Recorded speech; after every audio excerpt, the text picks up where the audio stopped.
Oke, bismillahirrahmanirrahim. Assalamualaikum warahmatullahi wabarakatuh. Waalaikumsalam. Rahayu saking dumadi kepada semua kawan-kawan Sabda Aksara Channel dimanapun Anda berada.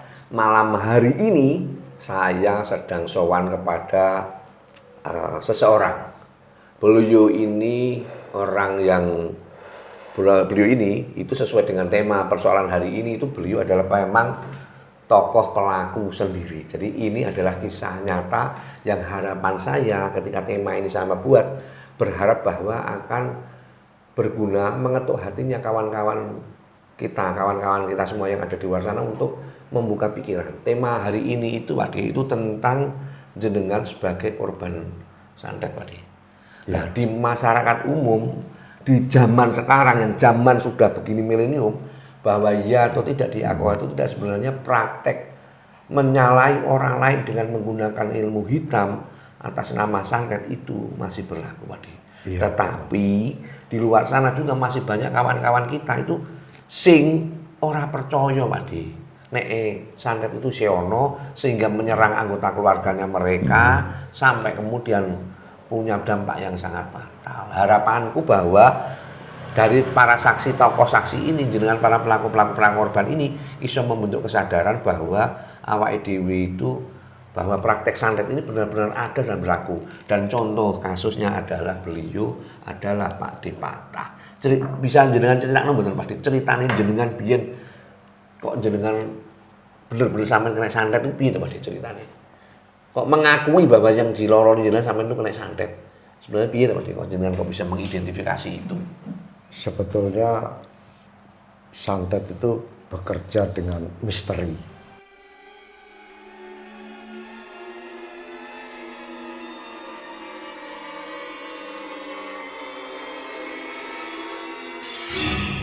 Itu misteri. Ya, yang dijalankan dengan seorang dukun yang beraliran hitam.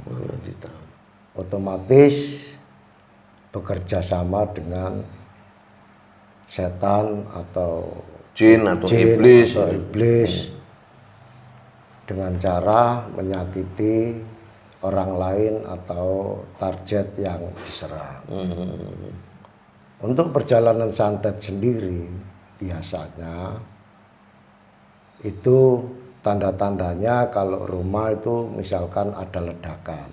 Tapi kalau ledakan itu didengar orang yang ditarget, itu biasanya badar atau batal. Batal Pak. Oh, jadi santet itu pernah jenengan tuh sampai memang mengeluarkan bunyi Pak. Sampai mengeluarkan bunyi. Iya. Dan kalau ketika didengar oleh korban, santet itu gagal Pak. Ledakan seperti mercon. Seperti mercon. Dan ada bukti tembok itu retak. Kalau sekarang sudah saya cat ya, ada di belakang itu kalau dulu bisa saya foto dan bisa buktikan, sekarang sudah saya cat temboknya karena retak.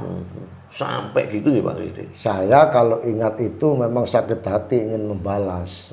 Tapi saya adalah mempunyai keyakinan sendiri, orang yang nyantet, yang jahat pasti akan dapat balasan sendiri Pak. Iya, dari Tuhan Yang Maha Kuasa. Orang kan ngunduh wae pakerti. Wah, ngunduh wae pakerti. Betul. Terus jenengan Pak, arah fokus ketika jenengan rumangsa disantet itu ono tanda-tanda Pak. Jenengan merasakan tanda-tanda Pak? Biasanya kalau orang sehat itu yang ditarget adalah psikologisnya atau pikirannya. Pola pikirnya. Iya. Pikirannya jadi apa Pak? Iya. Pikirannya jadi bingung, kacau. Biasanya badan ini merasa dingin. Kedinginan tapi tidak dingin. Yang dimaksud dipegang ini biasa tapi rasanya dingin. Dingin di dalam. Ketika jenengan diserang pikirannya jenengan itu jenengan cenderung apa Pak? Emosi banget, emosi ngoten Pak. Iya, biasanya ngamuan. Sehingga kemudian berdampak kepada keluarga ya Pak ya. Iya. Katanya orang keluarga yang ada di rumah, wong iki kok ngamukan pong biasa ora tahu ngamukan.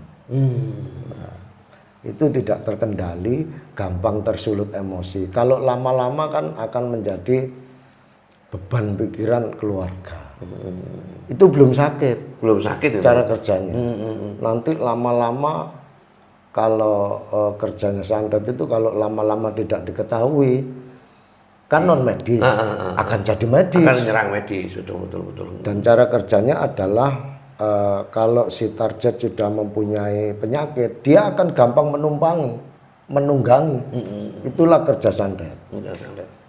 Akan menunggangi penyakit yang ada, misalkan kena darah tinggi, diperparah darah tinggi itu supaya si target cepat mati. Dan yang paling penting Pak De, masyarakat umum tidak mempunyai kecurigaan. Pak De, kalau numpangi penyakit medis loh, kamu ya, santet. pasti nanti larinya ke dokter. Nah, dan tidak akan nemu jalan keluar Pak De ya. Tidak akan jalan keluar. Memangnya yang namanya jin itu walaupun tidak diperintah, pasti mulai dulu yang jahati manusia yang beriman kepada Tuhan Yang Maha Esa. Walaupun tidak disuruh, apalagi dikendalikan atau disuruh seorang spiritual jahat atau dukun santet yang beraliran hitam. Dia berpikir kan begini, mulai dari dulu semua keyakinan kalau yang namanya jin, iblis, setan yang jahat pasti itu walaupun tidak diperintah memang tujuannya untuk mencelakakan manusia. Apalagi diperintah, wong tidak dikasih aja jalan, apalagi diperintah pasti kan minta imbalan. Iya. Padahal di negara kita khususnya di Jawa, kalau di negara lain saya tidak tahu. Kita kan membicarakan yang ada di Jawa aja, tidak ke tempat lain. Santet itu mahal bagi orang yang awam. Mahal itu gimana Pak De? Ya mahal. Biasanya orang yang mau nyantet itu kalau tidak disuruh ya tidak jalan. Berarti bayar Pak De? Bayar. Dan bayarnya mahal Pak De? Iya, karena belajarnya juga berat. Mengendalikan sesuatu dengan ilmu spiritual itu berat. Sebetulnya ilmu itu di tengah. Digunakan untuk ke kiwa bisa, atau ke kanan bisa, ke kiri bisa, tinggal yang megang. Sebetulnya ilmu itu bagus. Tinggal yang mengendalikan. Kalau memang dibuat kejahatan itu arahnya ke kiri, jalan dia. Wong ilmu itu tidak berbentuk dan tidak berwarna, tidak berbau. Tapi kan bisa dibuktikan. Tapi ketika Pak De, akhirnya jenengan ketika merasa benar-benar disantet, solusi yang jenengan lakukan apa Pak De? Jenengan ya pertama saya tidak tahu arah saya ke dokter. Pertama ke dokter? Iya, ke dokter 3 kali kok tidak sembuh, tidak ada titik terang. Ya pertama keluhan saya di lambung. Sampai pertemuan dokter spesialis lambung di rumah sakit ternama itu tidak murah, wong saya tidak punya BPJS. Ya mahal, sampai saya baru sadar habis banyak, baru sadar kalau saya ke dokter tidak sembuh-sembuh. Saya sadar cari penyembuhan alternatif atau ke orang spiritual. Terus memang betul saya kena santet. Santet kalau memang tidak diambil hanya dipager itu tidak bisa. Kalau orang belum kena santet dipager itu bagus. Kalau orang sudah kena santet dipager ya percuma. Wong masuk duluan. Malingnya sudah masuk di dalam. Iya, itu harus dikeluarkan dulu baru dipager. Dan itu yang melakukan otomatis orang yang memang punya spesialisasi untuk itu ya Pak De ya? Iya, dan orang yang nyantet biasanya itu tidak bisa, pasti nyuruh orang yang, atau nyuruh dukun-dukun yang memang spesialis santet yang bisa nyantet. Kan begitu, dan tahu sosoknya, tahu namanya, tahu alamatnya, tahu sosoknya seutuhnya, itu baru bisa. Kalau hanya sekedar nama kesulitan. Itu aja. Terus panjenengan ketika Pak De kesadaran bahwa aku ini mesti koyoke nggak beres karena ke medis tidak punya jalan terang, dengan kemudian kepada seorang spiritual atau cari tombo. Cari tombone ke itu Pak De. Iya. kebetulan saya juga punya teman, terus dibantu oleh teman diajak ke orang spiritual yang berhaluan putih lah, yang punya spesialis untuk mengendalikan orang yang kena santet atau penyembuhan alternatif yang juga membidangi dalam bidang penyembuhan penyakit santet. Alhamdulillah semuanya bisa teratasi dan saya sehat kembali. Dan terus Pak De, selama jenengan punya kena santet itu, pengalaman apa yang bisa jenengan sampaikan kepada kawan-kawan koyo umpamanya contoh, oh santet ini berjalan pada apa?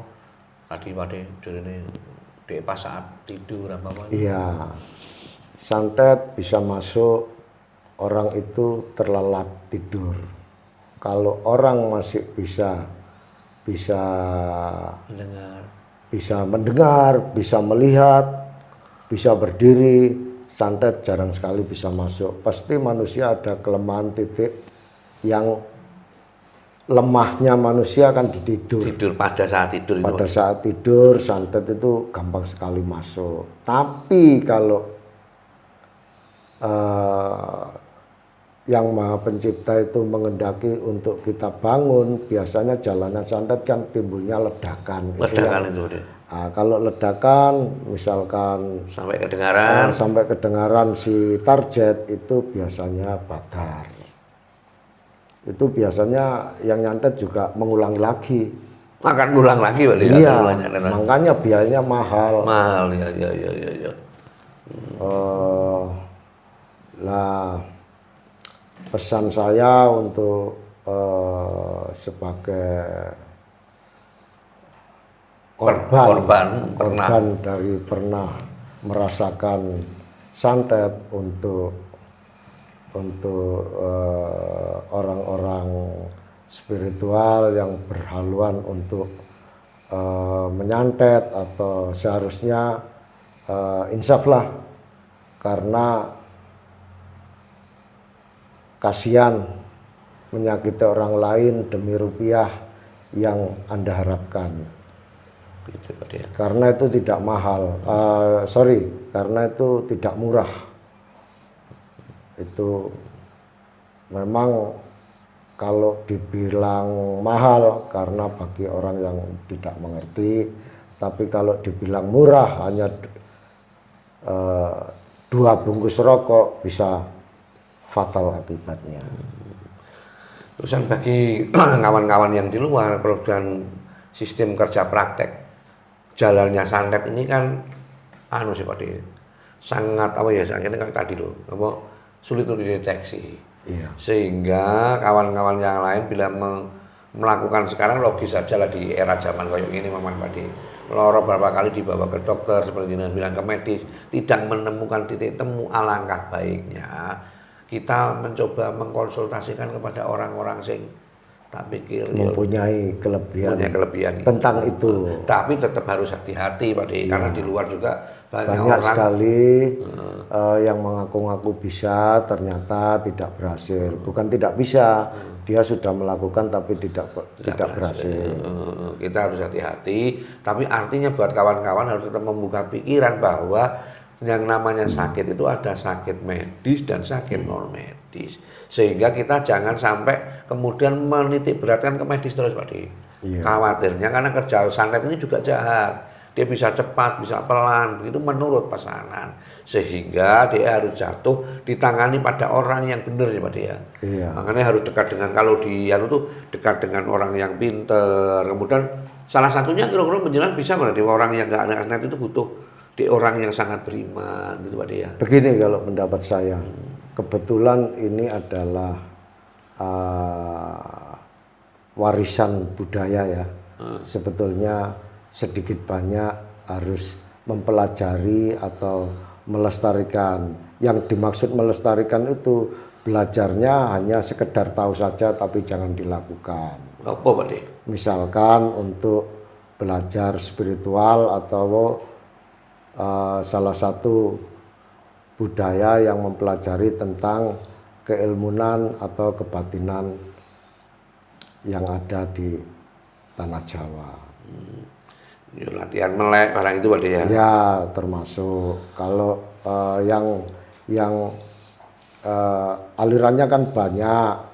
Ada yang aliran menurut keislaman, ada yang menurut kejawen, ada yang menurut kebatinan, terserah Anda. Yang penting untuk paling tidak punya, yang pertama adalah punya pagar. Pagar adalah suatu keimanan manusia yang tercipta dari Tuhan Yang Maha Esa. Ada Tuhan Yang Maha Esa. Jadi pasraya awake dhewe iki ning Gusti Allah kudu temenan Pak De dengan menjalankan segala perintahnya tentunya itu, dan kini juga cedek wong sing yang orang bersih lah, bisa serupa kiai atau siapa yang DE juga otomatis DE itu lebih cedek dengan Tuhan gitu Pak De ya. Jadi kita harus membuka image apa pandangan itulah. Mungkin kayak ngono Pak De ya. Sementara mungkin itu kawan-kawan yang bisa disampaikan oleh Pak De Patah itu mungkin sebagian kecil. Semoga kawan-kawan yang lain yang tahu kalau ini membuka pikiran lah. Mungkin ngono Pak De. Ada yang lain Pak De? Betul-betul. Ya, Mungkin itu. terima kasih. Semoga bermanfaat.